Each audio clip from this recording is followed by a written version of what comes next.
চুমৰাপ মিনংকাংলাই মানচু চিউ নুমু তেওঁ গাহৰি মাংস কিনিছে। মু মানে গাহৰি মাংস, নু মানে মাংস আৰু মু মানে গাহৰি। আপোনালোকে কোনে কোনে খাই ভাল পায়?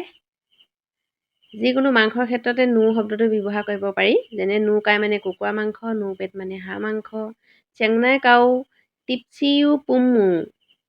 এতিয়া মই গাহৰি মাংস ভুঁ কাটি আছোঁ। চুচাও কিননে বাও কিন, তোমালোকে বা আপোনালোকে খোৱা নে নোখোৱা? চুচাও পাইহিত কাং, আপোনালোকে ঘিণ নকৰিব দেই। কাং মানে ঘৃণা কৰা। দাওকিন আমি খাওঁ আৰু খাই ভালো পাওঁ। অন্তাং পাত চিউ প্ৰথমতে ৰেপি কাটিছোঁ।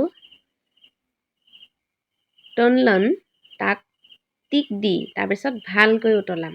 টিক মানে উতলোৱা। আৰু এইখিনি হ'ল অলপ ভাল মাংস আনিছিলোঁ তাকৈ অকল মাংস। আৰু এইখিনি হ'ল চৰ্বি, এইখিনি পাত চৰ্বিটো উলিয়াই থ'ব লাগিব তেলটো। এতিয়া উতলাই ল'লোঁ। চেংনাইন নিউ মু টিক চিউ, এতিয়া গাহৰি মাংস উতলাই আছোঁ। টিক মানে উতলোৱা। আৰু এইটো দেখিছে মাকলাং নুনলাং কাউখা য়াও মাকলাং। ইয়াৰ পিছত মই মাকলাং কাটি ল'লোঁ। মাকলাং মানে কঁঠাল আৰু মাক মানে ফলৰ জাতিবাচক শব্দ। মাক মানে গুটি, কিন্তু ফলৰ জাতিবাচক শব্দ হিচাপে ব্যৱহাৰ কৰে।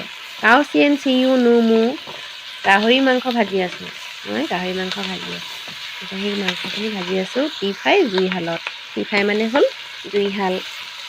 চেন আৰু বাস্কিয়ন মানে ভজা, যিকোনো বস্তু ভজা। হং নু মু টিক চিউ, গাহৰি মাংসৰ জোল উতলি আছে। হং মানে জোল আৰু টিক মানে উতলা। ন্যাপ য়াও, ঢাকি দিলোঁ।